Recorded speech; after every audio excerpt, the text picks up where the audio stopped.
Today's client has come to us with an issue with his right hamstring. The hamstring is made up of three muscles: the semimembranosus, the semitendinosus, and the biceps femoris.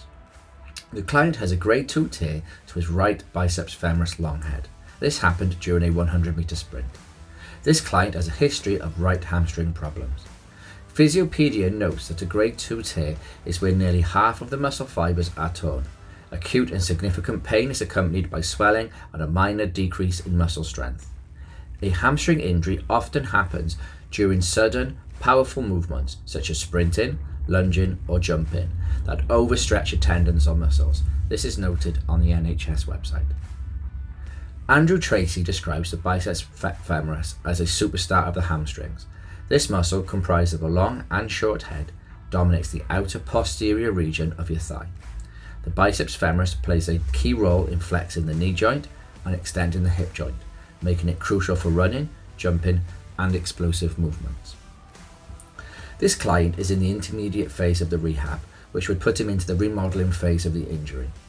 During this phase, type 3 collagen is laid down and proliferation occurs. In a paper for the National Library of Medicine, Heather A. Wallace et al. States that remodeling phase starts around 3 weeks and can last up to 12 months. The excess collagen degrades and wound contraction also begins to peak at around 3 weeks. The proliferation phase is characterized by the formation of granulation tissue. The first exercise we will look at will be the hamstring walkout. This exercise has been chosen to help strengthen the hamstrings, as shown and described by PhysiTrack. So let's jump in and take a look. Hi there, Cal. I'm David and I'll be your rehab specialist for today. I have your notes here, and as I can see, you had a grade 2 tear of the biceps femoris. It was during one of your 100-meter sprint races.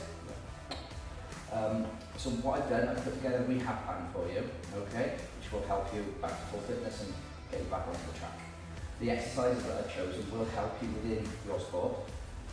If the exercises are a little too difficult, just say. If there's any discomfort or if you find it too easy, just tell me and we can regress or progress either of the exercises. Yep. Okay? Any questions regarding this?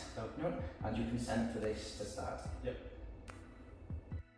After the ramp-based warm-up was completed, I taught the client through the technical points of this exercise. Lie flat on your back with your knees bent, feet on the floor. Ensure your feet and knees are hip distance apart. Tighten your buttock and abdomen muscles as you lift your hips into the bridge position. There should be a straight line from your shoulders to your knees. With your weight in the heels of your feet, start alternately walking one foot and then the other away from your buttocks. Ensure you keep your hips as high as you can and your abdomen muscles activated. Relax your upper body and shoulders. At the point your knees are almost straight, alternately walk your feet back into the starting position and repeat. The client will be doing this for 30 seconds at a time with 3 sets, with a 30-second rest period in between each set. As you can see, the client wasn't doing this exercise correctly as he was not bridging. So I asked the client, could he please bridge and continue the exercise.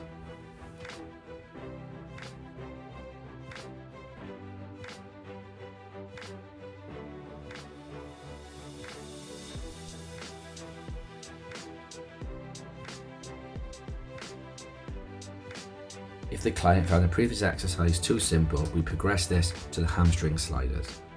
We would instruct the client to do this for 20 seconds per set, with a set range of 4, and a 20-second rest break in between each set.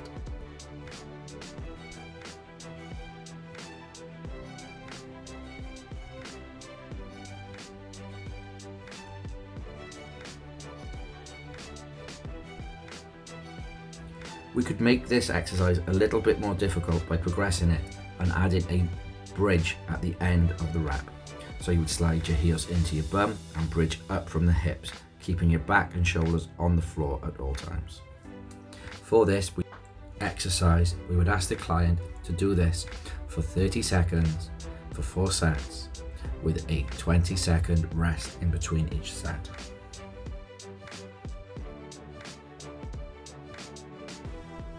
If the client found the first exercise difficult or was in any discomfort at all, we'd regress this into a hamstring bridge.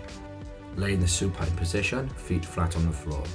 Raise feet into the dorsiflexion position and then bridge up, pushing the hips up towards the ceiling. Hold for 20 seconds.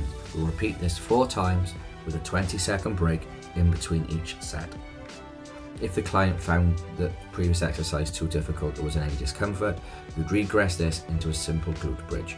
You could always use a resistance band around the hips to help add a little bit more tension. For this, we would do 4 sets of 20 seconds with a 20-second break in between each set.